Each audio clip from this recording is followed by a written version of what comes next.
जैसे मैंने अभी आप लोगों को माइंड से रिलेटेड छलनी वाला एग्जांपल बताया, इसमें 4 पंक्तियां भी है। देखो कितना बढ़िया सिखाती है हमें पंक्तियां भी, वो हौसला वर्धक होती है हमारे लिए। पंक्तियां कुछ इस प्रकार से है कि लाख दलदल ही सही पांव जमाए रखिए, लाख दलदल ही सही पांव जमाए रखिए, हाथ खाली ही सही हवा में उठाए रखिए।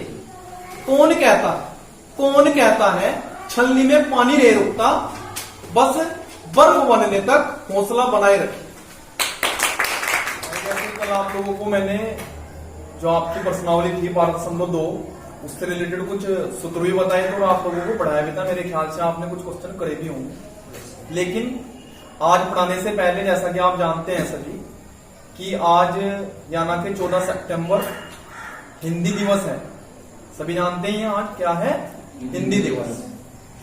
तो यानी कि ये कुछ त्योहार हमारे जीवन में आते हैं इस टाइप के, तो इनसे कुछ ना कुछ हमें सीखने को भी मिलता है और जानने का भी बहुत ज्यादा यहां से हमें संकेत मिलते हैं कि हम यहां से बहुत कुछ सीख सकते हैं।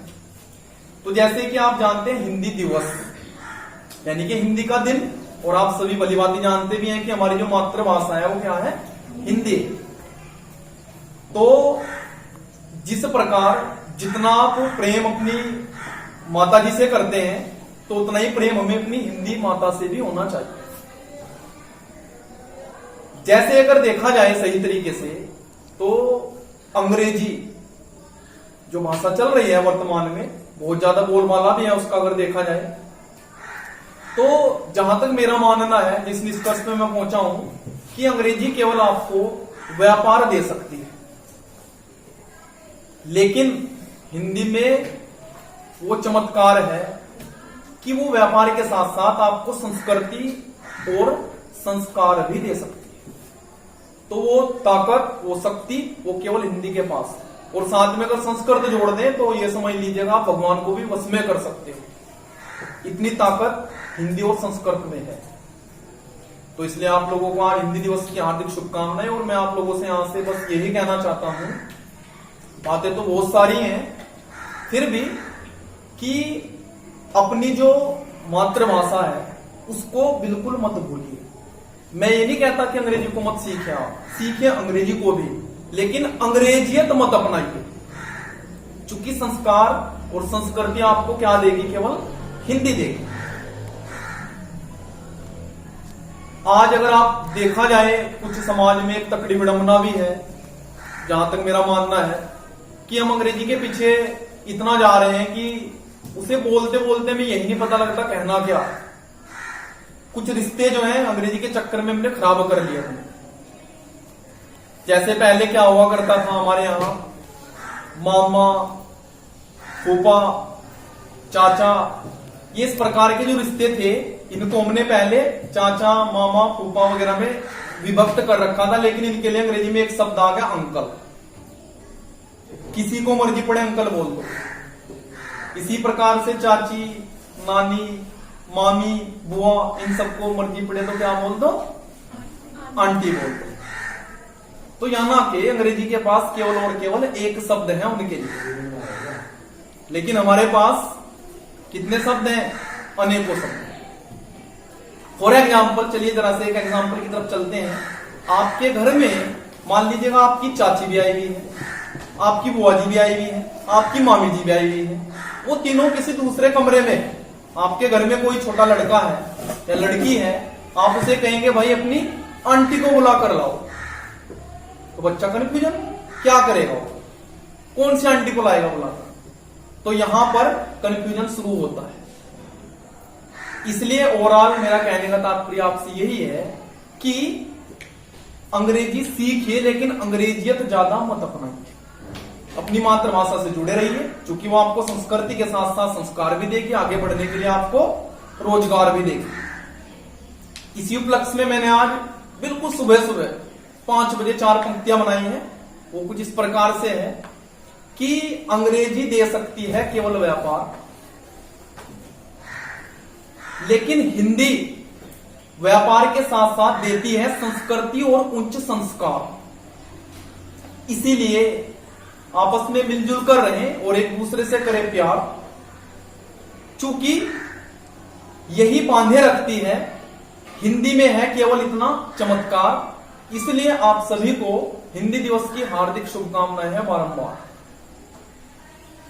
तो कहने का तात्पर्य मेरा यही है कि आप अपनी मातृभाषा से जुड़े रहिए, अपनी भूमि को मत छोड़िए। चूंकि आप जानते हैं भारत की जो भूमि है, मातृभूमि हमारी, ये पवित्र स्थली मानी गई है। पूरे अगर ब्रह्मांड की ही बात करें हम, तो सबसे पवित्र भूमि कहां की मानी गई है? भारत की। भारत की ताकत भी उसकी संस्कृति है। हमारी जो ताकत है, अगर आप जानना चाहें तो हमारी ताकत क्या है? हमारी संस्कृति। चूंकि पूरे वर्ल्ड की अगर हम बात करते हैं तो सभी लोगों को पता है इस चीज का कि भारत के पास जो सुप्रीम पावर है वो उसकी संस्कृति है। भारत को आप कभी नहीं हरा सकते जब तक उसकी संस्कृति पे आप अटैक नहीं करेंगे।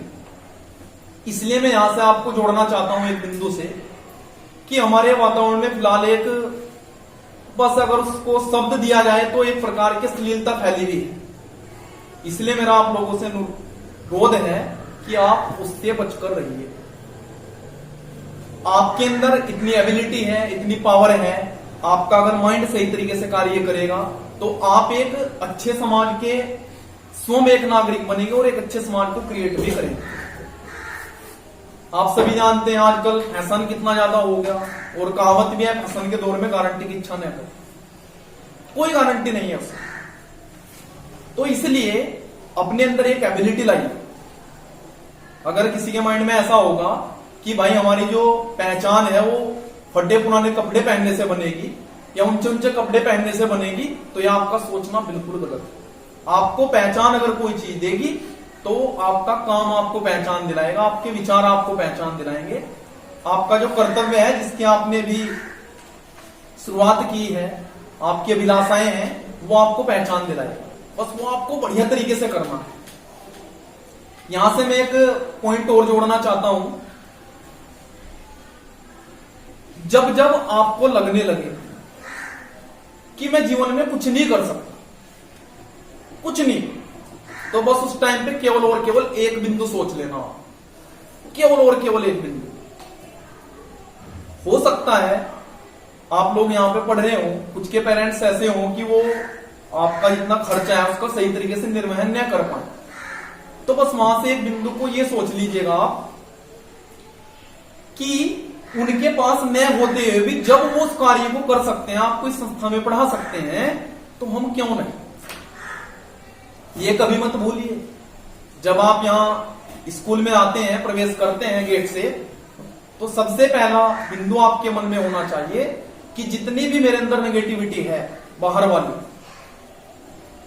उन सभी का त्याग वहीं, जैसे आप गेट से एंट्री करते हो तो वहीं पे उनका त्याग कर दीजिए। स्कूल में एंटर करते ही आपका स्कूल एक मंदिर की तरह है, वो आपके लिए पूजनीय है। पूरी भूमि यहां पर उपस्थित, वैसे तो हमारे पूरी भारत की भूमि पूजनीय है, फिर भी जब आप स्कूल में एंट्री लेते हैं तो उस टाइम पे आप एक मंदिर में प्रवेश कर रहे हो। जिस दिन आपके मन में ऐसा आ जाएगा कि एक मंदिर है, तो वहां आपको कुछ आकर सीखना है।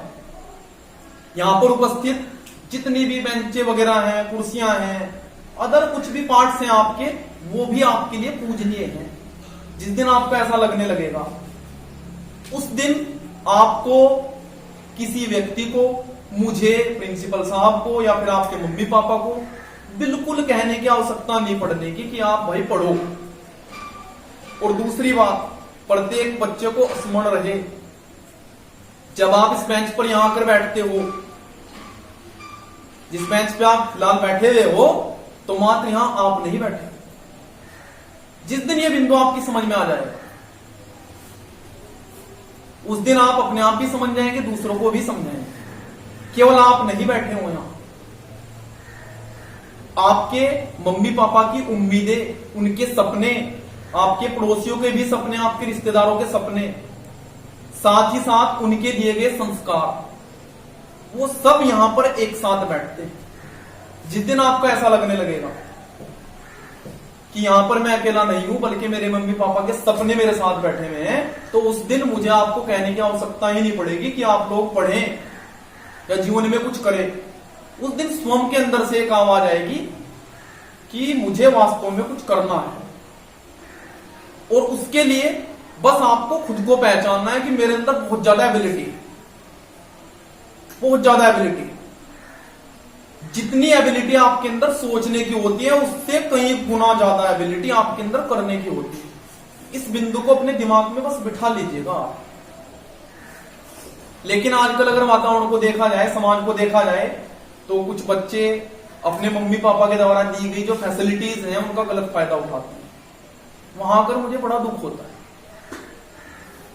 अभी तो आपका ये प्रारंभिक बिंदु है, आप इस एज में प्रवेश कर चुके, किशोरावस्था में। यहां से आपको अपनी जो एज है लगभग 15 वर्ष की आयु से लेकर 25 वर्ष की आयु तक अपने आप को बिल्कुल संभाल के रखना है। कितने ही बाहरी ताकतें आपको तोड़ने का प्रयास करें, कितनी नेगेटिविटी आपको तोड़ने का प्रयास करें, आपको टूटना नहीं। जब जब भी आप टूटने लगे, जब जब भी आपको ऐसा लगने लगे कि भाई मैं टूट रहा हूं या मैं कहीं गलत डायरेक्शन में भटक रहा हूं, तो उस टाइम पे मैंने आपको एक ये मान लीजिएगा कि मूल मंत्र बता दिया, बस ये याद कर लेना। अगर तो इस दिशा पे भटक गया तो ये समझ लीजिएगा मेरे मम्मी पापा के द्वारा दी गई जितनी फैसिलिटीज हैं उनके सपने मान लीजिएगा चकनाचूर हो गए। और दूसरा बिंदु याद रखें कि अगर आपकी वजह से आपके मम्मी पापा के सपने टूटते हैं तो बेचारे दिन रात मेहनत करके जो आपको पढ़ा रहे हैं, इतनी फैसिलिटीज दे रहे हैं, अपने सारे के सारे सपने दफन कर देते हैं। एक पेरेंट्स अपने बच्चों के लिए पूरे के पूरे सपने जितने उनके सबको दफन कर देते हैं केवल इसलिए कि उसका बेटा या उसकी बेटी जीवन में सफल हो जाए। लेकिन कुछ बच्चे उन चीजों को समझ नहीं पाते। जो आप सब्जी में आपकी तेल लगता है ना छोंकते समय, अगर उसको सही तरीके से देखा जाए तो ये मान के चलिए आपके मम्मी पापा के शरीर का निकला हुआ रक्त वहां पर प्रवाहित हो रहा है, उनके शरीर से निकला हुआ पसीने की उसमें बूंदे हैं उस तेल में, तब जाकर आपको सब्जी मिलती है। जिस दिन आपको ये लगने लगेगा उस दिन दुनिया की कोई ताकत आपको आगे बढ़ने से नहीं रोक पाएगी। लेकिन जिस दिन स्वयं लगने लगेगा, अगर किसी के मन में ऐसा विचार है, किसी को ऐसा लगता है कि आपको मैं सुधार पाऊंगा या आपके मम्मी पापा सुधार पाएंगे या वो आपको प्रेरित कर देंगे आगे बढ़ने के लिए, तो विचार हमारे सबके अंदर होते हैं, सब विचार बोलते भी हैं। आपके अंदर भी एक से एक एबिलिटी है, एक से एक विचार आपके अंदर है। बट सबसे महत्वपूर्ण बिंदु है उस विचार को जिस दिन आपने फॉलो करना शुरू कर दिया उस दिन दुनिया की कोई ताकत आपको हरा नहीं सकती। ये बिल्कुल सत्य बात है। तो हमें एक प्रतिज्ञा लेनी है कि समाज में फैल रही जो वर्तमान समय की विडंबना है, अश्लीलता है, उससे हमें बचकर रहना है। और साथ में एक दूसरे को और को भी हमें प्रेरित करना है कि भाई तुम्हें भी इससे बचना है। क्योंकि मैंने भी आपको बताया आपकी आयु फिलहाल उस स्टेप पे पहुंच चुकी है कि यहां से अगर मैं आप लोगों को बताऊं, ये जैसे आपका चौराहा है, इस पे कई रास्ते आते हैं। अब ऐसा तो होगा नहीं कि इस चौराहे पे सारे के सारे रास्ते सीमेंटेड होंगे, यानी कि बढ़िया पक्के होंगे मार्बल वाले। कुछ रास्ते कीचड़ वाले भी हो सकते हैं और कुछ रास्ते बढ़िया वाले भी हो सकते हैं। अब आपको चलना है मान लीजिएगा यहां इस रास्ते पे, यह आपकी सफलता का मार्ग है। ये रास्ते भी आपके मार्ग में यहां आकर बाधा बनेंगे, अवश्य बनेंगे, जिस एज में आप वर्तमान समय में प्रवेश कर चुके हैं। आपको जाना है यहां चौराहे पे आके आप यहां विचलित हो जाओगे, क्योंकि आप पहले यहां आए नहीं हो। इसलिए यहां से आपको क्या लगेगा, इधर जाना है कि इधर जाना है कि इधर जाना है कि इधर जाना है या इधर जाना है।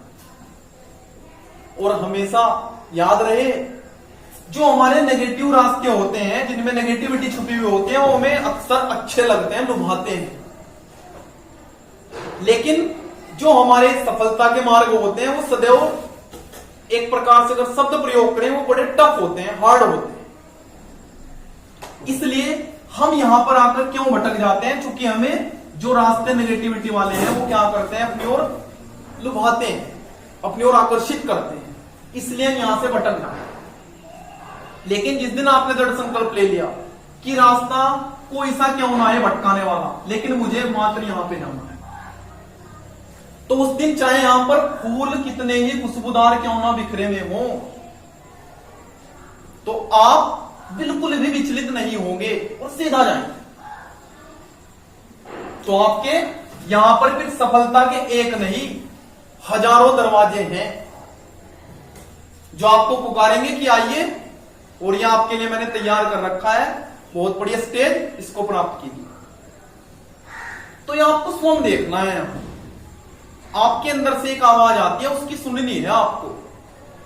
बस मैंने आपको महत्वपूर्ण बिंदु यही बताया है कि जब भी आपको लगने लगे, जब भी जीवन में भटकने लगे इन बिंदुओं पर, तो उस टाइम पे बस यही याद रख लेना कि अगर आप इधर जाएंगे तो आपके मम्मी पापा के जो सपने हैं वे टूट जाएंगे, और आपकी वजह से कभी कभार क्या होता है, हमारे पेरेंट्स कहीं हार्ट अटैक का शिकार हो जाते हैं, कहीं उन्हें कोई दूसरी बीमारी घेर लेती है। तो आप ऐसा चाहेंगे कि आपकी वजह से आपके मम्मी पापा बीमार पड़े, उन्हें हार्ट अटैक की प्रॉब्लम आए? आप ऐसा बिल्कुल नहीं चाहो।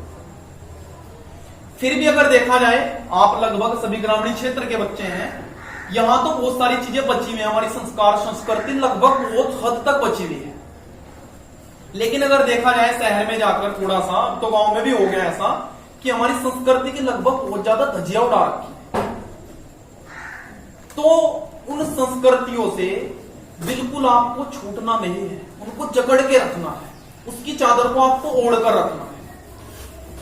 क्योंकि अगर आप सही एंगल से देखें तो यहां जो मैंने बताया, हमारी सफलता के यहां पर सैकड़ों दरवाजे हैं, हजारों दरवाजे हैं। इन्हें सैकड़ों दरवाजों को खोलने की कोई स्पेशल की नहीं है, कोई लोहे की चाबी नहीं बनी है। आपके अंदर ये एक चाबी है जो इस सभी दरवाजों को खोल सकती है। और वो चाबी कौन सी है? सबसे पहले अपनी संस्कृति, अपने संस्कार, उसके पश्चात जिज्ञासा, फिर आपका दृढ़ संकल्प, तीसरा पॉइंट आपका हार्ड वर्क, कठिन परिश्रम, और चौथा पॉइंट आपका निरंतरता, एक्सरसाइज, प्रैक्टिस, और पांचवा पॉइंट आपका, वैसे यहां बोलने की आवश्यकता नहीं है, विश्वास, बिलीव इन योर सेल्फ। उसको बोलने की आवश्यकता क्यों नहीं है? क्योंकि मैंने इससे पहले चार जो बिंदु बताए, यदि आपने उन्हें जीवन में उतार लिया, जिज्ञासा, दूसरा क्या बताया मैंने आपको, हार्डवर्क, फिर निरंतरता, प्रैक्टिस, और दृढ़ संकल्प, जिस दिन आपके अंदर ही आ जाएंगे, विश्वास की आपके अंदर कमी रहेगी नहीं, ऑटोमेटिकली विश्वास आ जाएगा।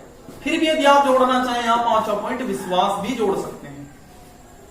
तो पांचवा पॉइंट विश्वास, और छठा पॉइंट आपका धैर्य। जिस दिन आपके अंदर ये 6 एबिलिटीज क्रिएट हो जाएंगी, जिस दिन आपको ऐसा लगने लगा कि मेरे अंदर ये 6 की 6 क्वालिटी है, उस दिन ये ही आपके लिए यहां पर चाबी का कार्य करेगा, की का वर्क करेगा। और ये सारे के सारे दरवाजे, ये आपकी 6 के 6 पॉइंट जब आपके अंदर सम्मिलित हो जाएंगे, तो ये सम्मिलित होकर एक चाबी बनाएंगे, और उस चाबी से आप इन दरवाजों को खोल सकते हैं।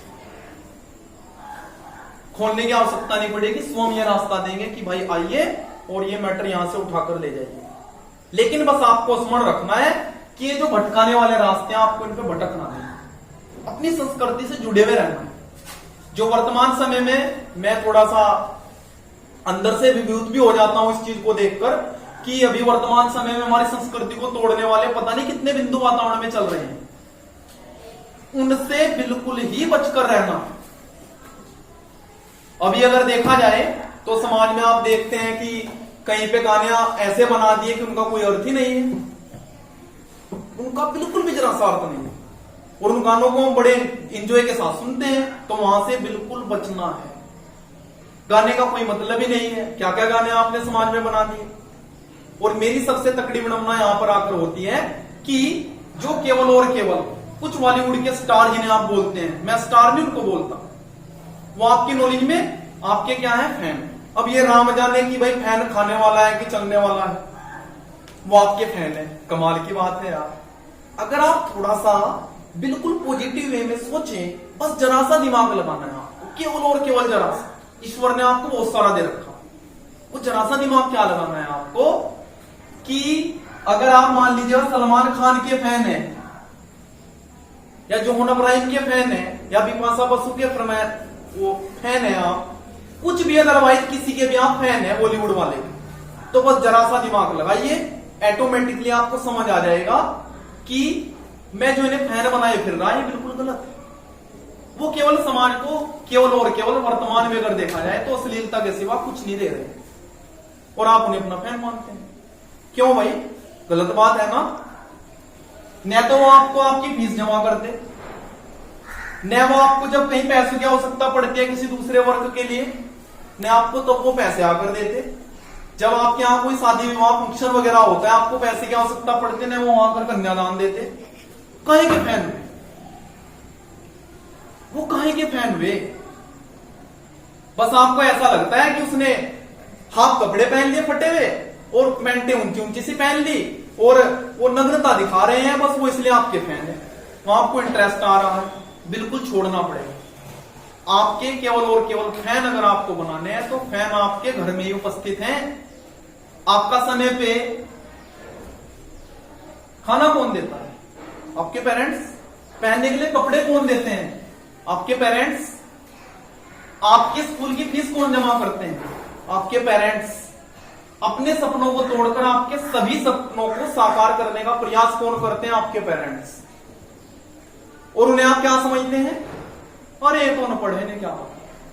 आजकल का युग जो फोन का युग चल रहा है, इसमें आप वहां पर उन्हें सलमान खान और को जब ज्यादा फैन फॉलोइंग देते हैं तो वहां क्या कहते हैं? अरे मेरी मम्मी तो अनपढ़ है, इसे क्या पता फैन क्या होता है। ना उसको कुछ नहीं पता, वो तो बेवकूफ है तुम्हारी नजरों में। कितना गलत आप सोचते हैं, कितनी गलत धारणा समाज ने हमारे अंदर बना दी। इसको बिल्कुल छोड़ने की आवश्यकता है। और यू नो वेरी वेल, जो बच्चे होते हैं, युवा जो होते हैं, वो किसी भी देश का फ्यूचर होते हैं। तो आप सभी यहां पर, आपके अंदर हमारे भारत का भविष्य बैठा हुआ है, भविष्य छुपा हुआ है। तो इस भविष्य को आपको अच्छा बनाना है, न कि बुरे कार्यों में इसको आपको वैसे ही वेस्ट कर देना है। मुझे विश्वास है आप तो सभी के सभी बच्चे बहुत अच्छे हैं, सभी मेहनत से पढ़ते भी हैं, लेकिन फिर भी थोड़ा सा कहीं ना कहीं, चाहे हम कितने एबिलिटी हमारे अंदर क्यों ना हो, कितने हम अच्छे क्यों ना हो, कभी कभार हमारे जीवन में ऐसा भटकाव आ जाता है कि वहां से हमें निकलना थोड़ा मुश्किल लगता है। तो इसीलिए जो मैंने आपको पॉइंट बताया सबसे महत्वपूर्ण बिंदु है। बस ये समझ लीजिएगा, जब भी आपको जीवन में ऐसा लगे कि मैं भटक रहा हूं, तो बस आपको ये सोच लेना है कि मेरे मम्मी पापा का सपना टूटेगा जिसके लिए उन्होंने अपना सब कुछ न्यौछावर कर दिया। जिस दिन आपको ऐसा लगने लगेगा, स्वयं अंदर से आवाज आपको ये लेकर आनी है, उस दिन कोई समस्या अगर आपके सामने आएगी भी तो समस्या से आप इजीली निकल जाओ। और ये बिल्कुल आपके स्मरण रहना चाहिए सभी को कि समस्याएं जीवन में मात्र बाधा बनने के लिए नहीं आती, बल्कि समस्याएं को आपको निखारने के लिए आती। क्योंकि आपको पता है समस्या ही आपको अनुभव सिखाएगी कि जीवन में हमें करना क्या है। अगर एक छोटा सा एग्जांपल लेकर चलें, मैंने आपको पहले ही बता रखा, अगर आप अपने माइंड का प्रयोग करते हैं तो हमारे चारों तरफ सिखाते, पक्का सिखाते। तो चलो एक पॉइंट हम समस्या से ही जोड़ते हैं। समस्या में महान बनाने के लिए क्यों आती? सभी के घर में या मोस्टली के घर में मेरे ख्याल से मार्बल आजकल बिछा हुआ रहता है। आपके यहाँ लगभग फैसिलिटी बहुत ज्यादा है आजकल, कोई दिक्कत वाली बात नहीं है। तो मार्बल जो आपके यहां पर चमक रहा है, उसकी चमक के पीछे आपने समस्याओं को कभी देखा? अगर जरा सा दिमाग लगाए तो मार्बल पहले चमकदार नहीं था, पहले वो केवल एक पत्थर का टुकड़ा था। फिर उसको किसी मिस्त्री ने सीमेंट के द्वारा वहां के कमरे में उसको लगाया, चिपकाया, तब भी उसमें चमक नहीं थी। उसने जब उसको सीमेंट के द्वारा चिपकाया गया तब भी उसने वहां पर समस्या को झेला, अर्थात जो कड़ी होती है मिस्त्री की वो उस पर टक टक लगती है तो वहां पर दर्द को सहन करता है। उसके पश्चात जब लग के वो फिट हो जाता है, चमक उसमें फिर भी नहीं आती, दर्द सहन कर रहा है, प्रोसेस चल रहा है। उसके पश्चात जब उसको घिसा जाता है तब वो दर्द सहन करता है और उस दर्द के बाद वो चमकता है। अर्थात जो उसको घिसा जा रहा है वो क्या है, उसके लिए एक समस्या है, एक दर्द है। तो जिस दिन आपको लगने लगे कि ईश्वर आपको दर्द दे रहा है, समस्या आपके सामने क्रिएट हो रही है, तो उस दिन समझ लीजिएगा कि आपके सफलता के जो दरवाजे हैं, चमकने के जो दरवाजे हैं, आप जीवन में चमकने वाले हैं। तो समस्याओं को कभी भी निराशा के रूप में मत लीजिए, बल्कि उसको अवसर लीजिए, एक अवसर के रूप में लीजिए। तो उस दिन आपको इस जो मैंने बताया आपको मार्बल इसकी तरह चमकने से कोई नहीं रोक पाएगा, कोई ताकत नहीं है आपको जो रोक पाएगा, लेकिन आपको उनका सामना डटकर करना पड़ेगा। एग्जाम्पल पहले मैं आप लोगों को बहुत बताता रहता हूं, अगर उठाना चाहें तो हमारे वातावरण में पड़े हैं। अभी अगर आपको होगा, मैं आपको यहां से कम 500-400 एग्जाम्पल यहीं से उठा के बता दूंगा कि इसमें भी ज्ञान छुपा हुआ है। अगर हम देखें हमारे मम्मी पापा की रेस्पॉन्सिबिलिटी, हमारे मम्मी पापा का हमारे जीवन में कितना ज्यादा रोल होता है, कितना महत्वपूर्ण रोल होता है, उसका एक एग्जाम्पल ये बिल्डिंग आपको सिखा रही है। बिल्डिंग अभी अभी मेरे माइंड में आ गया एग्जाम्पल, ये बिल्डिंग सिखा रही है। कैसे? नीचे जो उसकी बुनियाद है, आधार जो है इसका, वो क्या है? आपके मम्मी पापा है। क्योंकि वहां से आप चले हैं, वो आपका प्रारंभिक बिंदु। ये ऊपर उनकी जनरेशन है, दीवारें हो गई, फिर आगे डबल बिल्डिंग हो गई, ये सारी की सारी क्या है? उनकी जनरेशन है। यानी कि आपका यहां से एक मूल बिंदु से, मुख्य बिंदु कहते हैं जिसको, यहां से आपका मैटर चला है, ये बिल्डिंग बनती चली गई। अब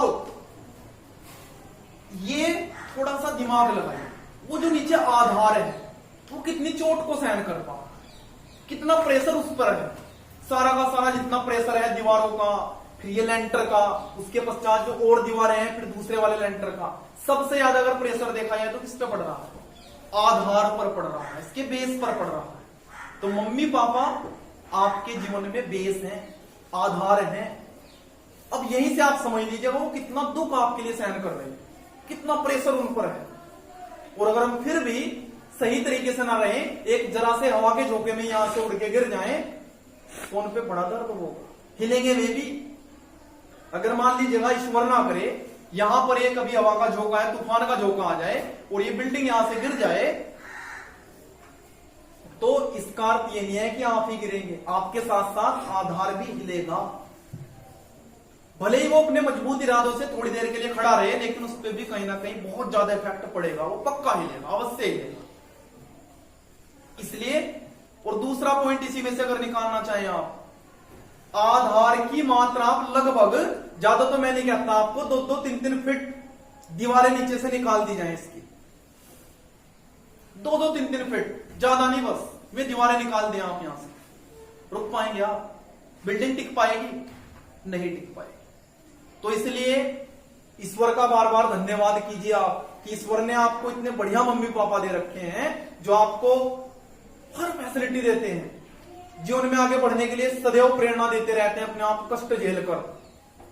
तो ईश्वर को बार बार धन्यवाद कीजिए कि आपका बेस अभी है, जिस पर आप टिके हुए हैं, जिसके बलबूते पे आप चल रहे हैं।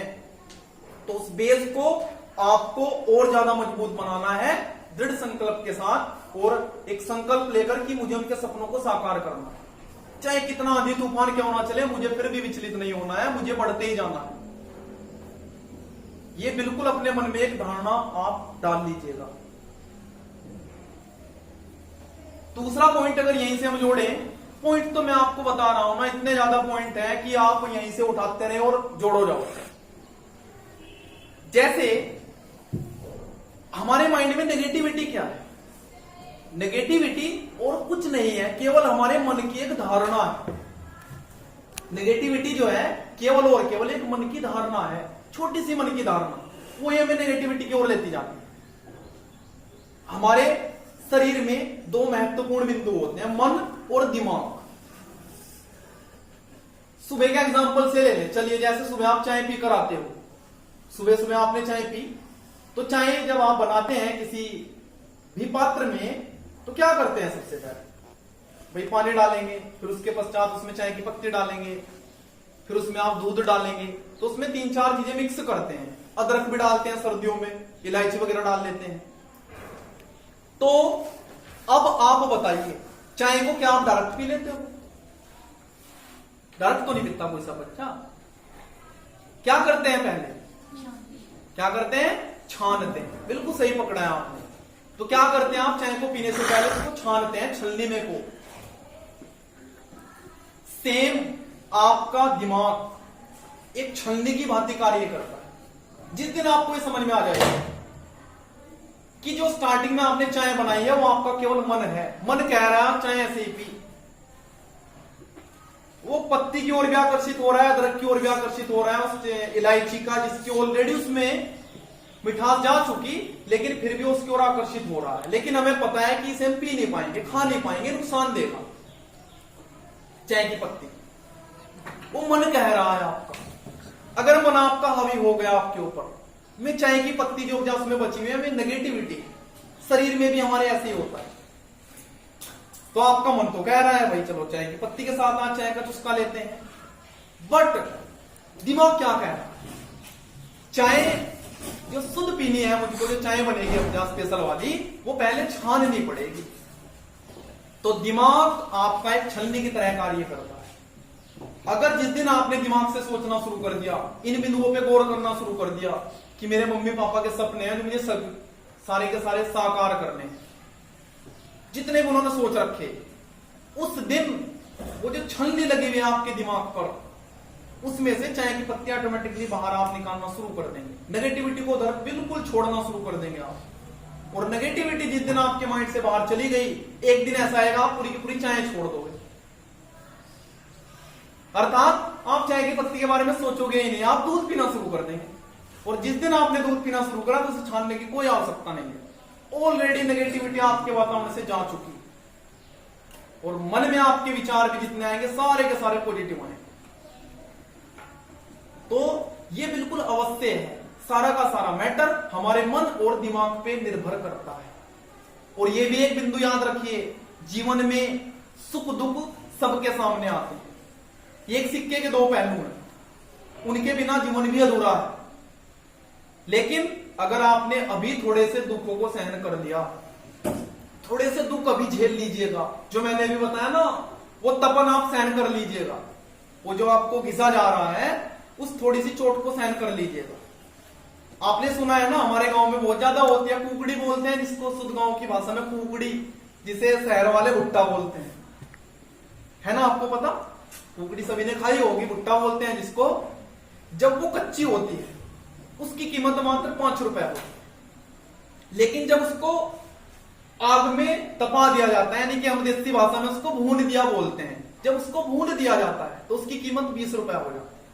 अर्थात कहने का तात्पर्य क्या होगा, अगर जीवन में आगे बढ़ना है तो तपना पड़ेगा, अगर अपनी कीमत को बढ़ाना है तो तपना पड़ेगा, अवश्य तपना पड़ेगा। आपकी कीमत अगर 5 रुपए है तो अगर आप जीवन में तप लिए, हार्ड वर्क आपने कर लिया, संघर्ष कर लिया, तो एक दिन आपकी कीमत जो है 5 रुपए तो छोड़ दीजिएगा, 5 करोड़ से भी ज्यादा हो सकती है। इसलिए मैं आप लोगों से यही कहना चाहता हूं बार बार कि आप को जो कर्तव्य भी आपको दे रखा है, जो आपका कर्तव्य है, केवल उस पर फोकस करके चलिए, फिर देखिए जीवन आपको कहां से कहां लेकर जाएगा। आप जीवन में कभी मार नहीं खाएंगे, लेकिन बस सबसे महत्वपूर्ण बिंदु, अपनी संस्कृति को कभी मत छोड़ना, संस्कारों को कभी मत छोड़ना। क्योंकि जो व्यक्ति संस्कारों से दूर हट जाता है, संस्कारहीन हो जाता है, तो बस ये मानकर चलिए कि वो जीवन में पैसा भले ही कमा ले, लेकिन एक सर्वोत्तम गुण हमारे अंदर होता है जिसको हम क्या बोलते हैं, चरित्र, इमेज, क्वालिटी, दूसरों में अपनी रेस्पेक्ट, वो कहीं ना कहीं हम खो देते हैं। इसलिए संस्कारों से, अपने बड़ों से, उनके साथ में जुड़े रहना बिल्कुल आवश्यक है। फोन के साथ आप कम समय दें तो चलेगा, लेकिन जब भी आपको अवसर मिले जीवन में, जो आजकल कम होता जा रहा है, अगर वातावरण को देखा जाए, जब भी जरा सा भी अवसर मिले तो अपने बड़ों के पास जरूर बैठें। आपका जो गूगल है, आपका जो यूट्यूब है, या अदरवाइज कुछ भी फोन का कोई भी सिस्टम है, वो आपको अगले आने वाले 4 साल, 5 साल, 10 साल तक भी जो चीज नहीं दे पाएगा, वो आपके मम्मी पापा, आपके बड़े, अगर आप उनके पास बैठ गए तो ये मानकर चलिए कम से कम 1 घंटे में आपको पूरे जीवन का निचोड़ दे देते हैं। उनसे ज्यादा अनुभव किसी को नहीं है। उन्होंने जीवन को, अगर आज से 20-25 साल पहले की बात करें तो उन्होंने जीवन को रियल जीवन जिया। रियलिटी कहते हैं जिसको, वास्तविकता। वो वास्तविकता आगे बढ़ने की प्रेरणा आपको सारी की सारी दे देंगे। इसलिए आप सभी पहले से ही, मैं तो जब आपको मैंने पढ़ाना शुरू किया था आप सभी ने प्रतिज्ञा ली थी कि भाई हम बढ़िया करेंगे, और आप कर भी रहे हैं, मुझे बड़ी खुशी है इस बात की। लेकिन फिर भी बीच बीच में आपको सारी चीजें स्मरण रखनी चाहिए। मैंने आपको क्या बताया अभी, अगर हम एग्जाम्पल लेके चलें तो भाई एग्जाम्पल इतने ज्यादा हैं कि प्रत्येक दशा में कुछ ना कुछ सिखाते हैं। चलिए मोटरसाइकिल का एग्जाम्पल ले लेते हैं। मोटरसाइकिल सभी जानते हैं, सभी के घर में होगी वर्तमान समय में। कुछ बच्चे मोटरसाइकिल से आते भी हैं। उसमें कितने पहिए लगे हुए होते हैं? 2 पहिए लगे हैं ना। मोटरसाइकिल के पहिए हमें कई बातें सिखाते हैं। अगर आप सड़क पर चल रहे हैं तो एक लिमिट बंधी हुई है कि भाई आप लिमिट में चलेंगे तो एक्सीडेंट नहीं होगा, कम संभावना होगी अगर लिमिट में चलेंगे। लेकिन मान लीजिएगा सड़क में मोड़ ही मोड़ है और आपने 100 की स्पीड से चल रहे हो तो एक्सीडेंट होगा, अवश्य होगा। तो दोनों मोटरसाइकिल के पहिए हमें क्या सिखाते हैं? समाज को अगर आगे ले जाना है, समाज को अगर आगे बढ़ाना है, इसमें अपनी संस्कृति को जीवित रखना है, तो दोनों मोटरसाइकिल के पहिए, अर्थात एक उसमें आप संज्ञा स्त्री को दे सकते हैं, दूसरी संज्ञा आप उसमें पुरुष को दे सकते हैं। उसमें एक लड़का है, एक लड़की है। दोनों के दोनों जब जब लिमिट में चलेंगे आपकी गाड़ी बिल्कुल आराम से दौड़ते रहे, जीवन आगे चलता रहे बिना किसी रुकावट के। रुकावट तो आती रहती है बीच में, कभी कभार कोई बॉडी पार्ट खराब भी हो जाता है, लेकिन उसका फिर बाद में सही भी कर दिया जाता है उसको, बहुत सारी विधियां हैं। तो दोनों मोटरसाइकिल के पहिए, एक लड़का है एक लड़की है, एक में भी पंचर हो गया गाड़ी नहीं चल पाएगी। पिछले टायर में पंचर हो गया तब भी नहीं चल पाएगी, अगले टायर में पंचर होगा गाड़ी तब भी नहीं चल पाएगी। इसलिए वहां जो मैंने स्पीड से एग्जांपल पकड़ा है कि आपकी स्पीड बहुत ज्यादा है तो एक्सीडेंट होगा अवश्य। भले ही आपको कोई दूसरे वाला ना ठोके, लेकिन आप स्वयं किसी को जरूर ठोक दो, एक्सीडेंट होगा। कभी कभी ऐसा होता है कि सड़क खुली है, वहां पर कोई नहीं आने जाने वाला, तो थोड़ी सी रेस खींच दीजिएगा, कोई दिक्कत वाली बात नहीं है। वहां से कहने का तात्पर्य क्या है कि जो वातावरण में अभी अश्लीलता चल रही है, नग्नता चल रही है, कपड़ों का कुछ नहीं पता हमने कैसे बना दिया और इनके पीछे पीछे हम चल रहे हैं, तो जब आप अकेले में हैं घर में कहीं पे भी, तो आप वहां हल्के फुल्के कपड़े पहन सकते हैं जहां आपको कोई नहीं देख रहा है, आपके घर के अंदर, यानी कि बंद है। अर्थात सड़क खुली होने से क्या मतलब कि वहां पर कोई नहीं है। लेकिन जब आप भीड़ वाले क्षेत्र में चलते हैं और वहां पे आप 100 की स्पीड पे चलेंगे तो एक्सीडेंट अवश्य होगा। तो कितना बढ़िया एग्जाम्पल मोटरसाइकिल वाला हमें सिखा रहा है।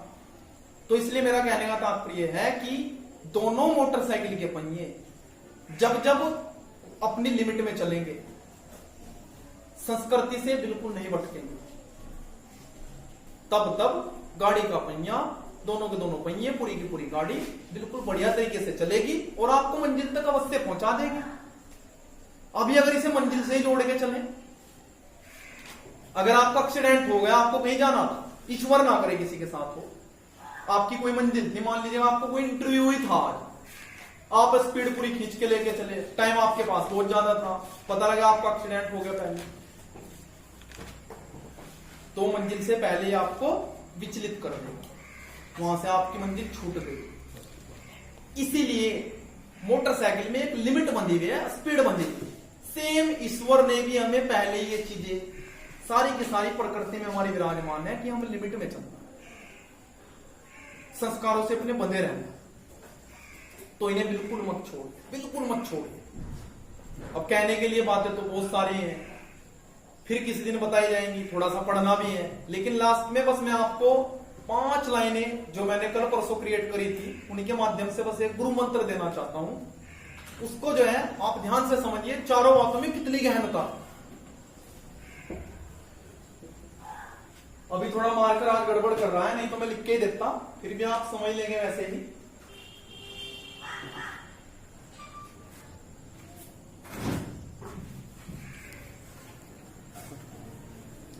चलो बीच बीच में मैं कोई लिख भी दूंगा।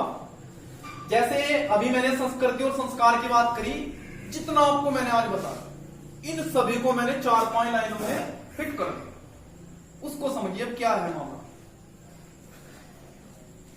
ओढ़ लीजिए, ओढ़ने से मतलब पहनना या स्वीकार करना। तो पहन लीजिए संस्कृति और संस्कार का सुरक्षा तंत्र। पहली लाइन समझ में आई? पहन लीजिए संस्कृति और संस्कार का सुरक्षा तंत्र। जिज्ञासा, दृढ़ संकल्प, कठिन परिश्रम, निरंतरता, विश्वास और धैर्य, ये सभी हैं सफलता के मूल मंत्र। उपरोक्त दोनों पंक्तियों को जो जीवन में उतार लेगा वो कहीं नहीं होगा परतंत्र। आओ मिलकर हम सभी प्रतिज्ञा करें कि समाज में चल रही अश्लीलता, जो वर्तमान में आप देखते हैं, समाज में चल रही अश्लीलता और बनावटी दुनिया से अपने साथ साथ औरों को भी करेंगे स्वतंत्र। और यही है आज का मेरी ओर से आप लोगों के लिए गुरु मंत्र। जैसे मैंने अभी आप लोगों को माइंड से रिलेटेड छलनी वाला एग्जांपल बताया, इसमें 4 पंक्तियां भी हैं। देखो कितना बढ़िया सिखाती है हमें पंक्तियां भी, वो हौसला वर्धक होती है हमारे लिए। पंक्तियां कुछ इस प्रकार से है कि लाख दलदल ही सही पांव जमाए रखिए, लाख दलदल ही सही पांव जमाए रखिए, हाथ खाली ही सही हवा में उठाए रखिए। कौन कहता है छलनी में पानी नहीं रुकता, बस बर्फ बनने तक हौसला बनाए रखिए।